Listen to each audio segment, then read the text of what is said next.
झारखंड में उस वक्त हड़कंप मच गया था जब पुलिसकर्मियों के वेतन के नाम पर करोड़ों रुपए की अवैध निकासी का मामला सामने आया।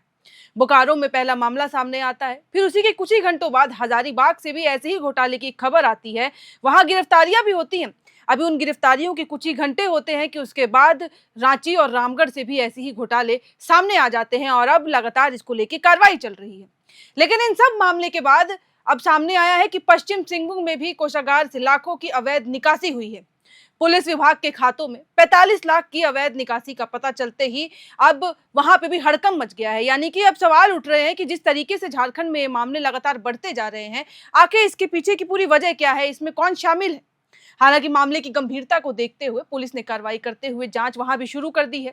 उपायुक्त मनीष कुमार इसकी जांच कर रहे हैं। साथ ही रांची मुख्यालय से वित्तीय टीम भी आई है और इस मामले में एक आरक्षी को गोइलाकेरा से हिरासत में ले लिया गया है। अधिकारियों का ये कहना है कि संदिग्ध खातों और ट्रांजैक्शन की पड़ताल के लिए बैंकिंग डाटा जुटाया जा रहा है। तकनीकी विशेषज्ञों की मदद ली जाएगी ताकि आरोपी की पहचान जल्द से जल्द हो सके और अगर कोई और भी ऐसे मामले होंगे तो उनकी जो है जानकारी पहले हो जाएगी। लेकिन अब इसके अलावा जानकारी के अनुसार पुलिस के लेखा विभाग में कार्यरत 2 कर्मचारियों से पूछताछ की जा रही है। हालांकि स्पष्ट नहीं हो पाया है कि रकम की निकासी किस माध्यम से और किस अवधि में की गई। हिरासत में लिए गए सिपाही ने जो राशि की निकासी की है उसका कोई भी लेखा जोखा नहीं है। यानी कि ट्रांजैक्शन, जैसे कि रांची वाले मामले में हुआ था कि ट्रांजैक्शन हो जा रहे थे लेकिन फेक आईडी थी और कुछ पता नहीं चला कि आखिर ये कैसे हुआ। हालांकि अब बोकारो और हजारीबाग ट्रेजरी से अगर मैं बताऊं तो करीब 40 करोड़ रुपए का जो बड़ा घोटाला है वो हुआ और इसकी गूंज इतनी ज्यादा थी कि अब झारखंड के हर कोने में इसकी आवाज सुनाई देने लगी और इसकी वजह से सीआईडी भी इस मामले में घुस जाती है। गृह विभाग की हरी झंडी मिलते ही न केवल एसआईटी का गठन कर दिया जाता है बल्कि जांच की आंच अब बड़े अधिकारियों की जवाबदेही तक भी पहुंचती नजर आ रही है। बोकारो और हजारीबाग ट्रेजेडी में पुलिस कर्मियों के वेतन भुगतान के नाम पर करोड़ों रुपए के घोटाले के मामले में गृह विभाग का आदेश मिलते ही सीआईडी इस पूरे मामले में शामिल हो गई। अब तक सीआईडी ने शुक्रवार को हजारीबाग ट्रेजरी घोटाले में लो सिंघना थाना में दर्ज कांड संख्या 32/26 और बोकारो ट्रेजरी घोटाले में बोकारो स्टील सिटी थाना में दर्ज केस 62/26 को टेकओवर कर रांची सीआईडी में केस दर्ज कर दिया है। बोकारो से करीब आपको बता दूं कि 10 करोड़ और हजारीबाग ट्रेजरी से 30 करोड़ रुपए के घोटाले की बात अब तक सामने आई है। अब तक जानकारी इतनी है कि इतने ही करोड़ों का घोटाला हुआ है। गृह विभाग ने 2 मामलों को टेकओवर कर जांच का आदेश सीआईडी को दे दिया था। अब बोकारो और हजारीबाग में तो सीआईडी की एंट्री हो चुकी है, लेकिन वहीं जो घोटाले रामगढ़ और रांची से सामने आए तो इन ट्रेजरी घोटाले की जांच अभी भी सीआईडी को नहीं सौंपी गई है। उधर डीजीपी के निर्देश पर एडीजी सीआईडी मनोज कौशिक ने आईपीएस आईजी मानवाधिकार पंकज कंबोज की अध्यक्षता में उच्च स्तरीय एसआईटी गठित कर दी है। पूरे मामले की जांच यही करेंगे। यहां तक कि एसआईटी में पंकज कंबोज के अलावा डीआईजी कार्तिक एस, 2 एसपी पूज्य प्रकाश, रोशन गुड़िया के अलावा 3 डीएसपी और 2 इंस्पेक्टर भी शामिल हैं और ये पूरी टीम है जो रामगढ़ और रांची के घोटाले की कार्रवाई में जुटी हुई है।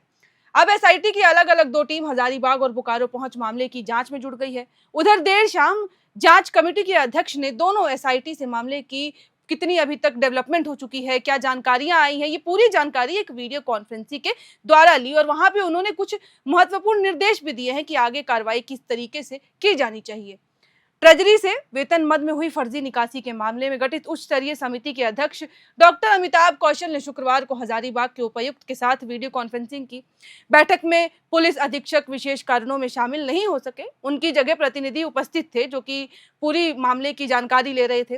वहीं समिति के सदस्य उप महालेखार भार्गव राम ख्याति की अनुशंसा पर उपायुक्त से 22 बिंदुओं पर विस्तृत जवाब मांगा गया है।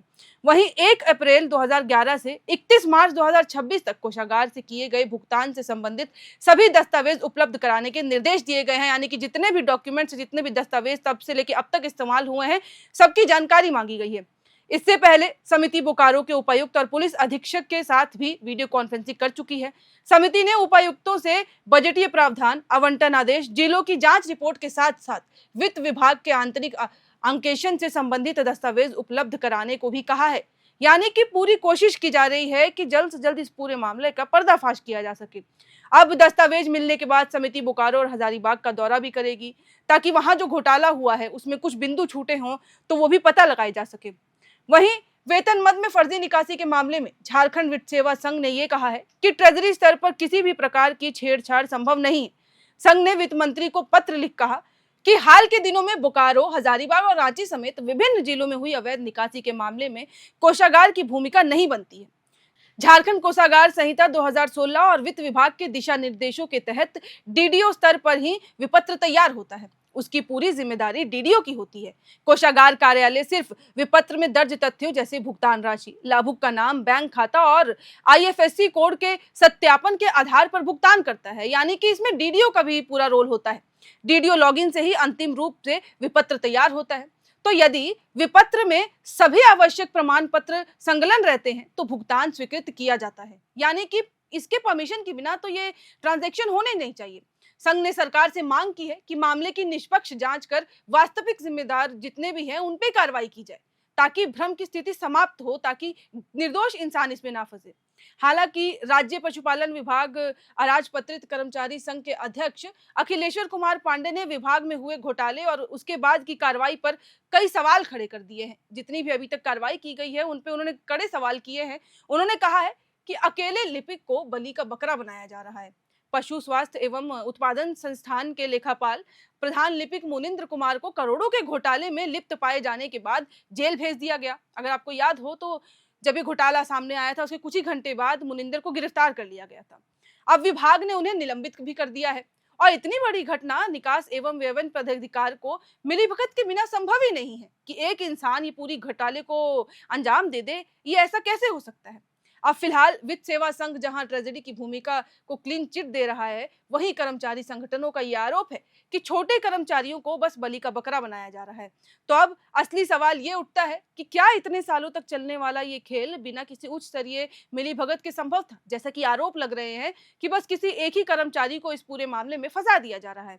अब सीआईडी और एसआईटी की जांच ही ये साफ करेगी कि सरकारी खजाने में सेंध लगाने वाले असली मास्टरमाइंड कौन है। क्योंकि जब बोकारो में भी गिरफ्तारियां हुई तो यही सवाल उठे थे कि कोई एक अकेला इंसान इस पूरे घोटाले को कैसे अंजाम दे सकता है। जब सिस्टम इतना बड़ा है, किसी को आखिर कैसे भनक नहीं लगी और उच्च अधिकारियों के बिना ये पॉसिबल कैसे है कि कोई भी निचले क्रम का जो कर्मचारी है वो घोटाला करता है, ट्रांजैक्शन हो रहा है, लेकिन किसी को खबर नहीं हो रही है। तो ये कई आरोप हैं। बाकी अभी तक इस मामले में जितनी भी अपडेट्स आएंगी वो भी हम आपके साथ ऐसे ही साझा करते रहेंगे। हजारीबाग की बात हो, बोकारो की बात हो या पूरे झारखंड में कई जिलों में भी, क्योंकि अब ये कहा जा रहा है कि जब इतने जिलों में इतने घोटाले हुए हैं तो क्या पता झारखंड के और भी अन्य जिलों में ऐसे घोटाले हो रहे हो जिसकी जांच अब की जा रही है। बाकी जैसे ही कुछ अपडेट आता है हम आप तक साझा करते रहेंगे। इस वीडियो में फिलहाल इतना ही। बने रहे एयर नाउ के साथ।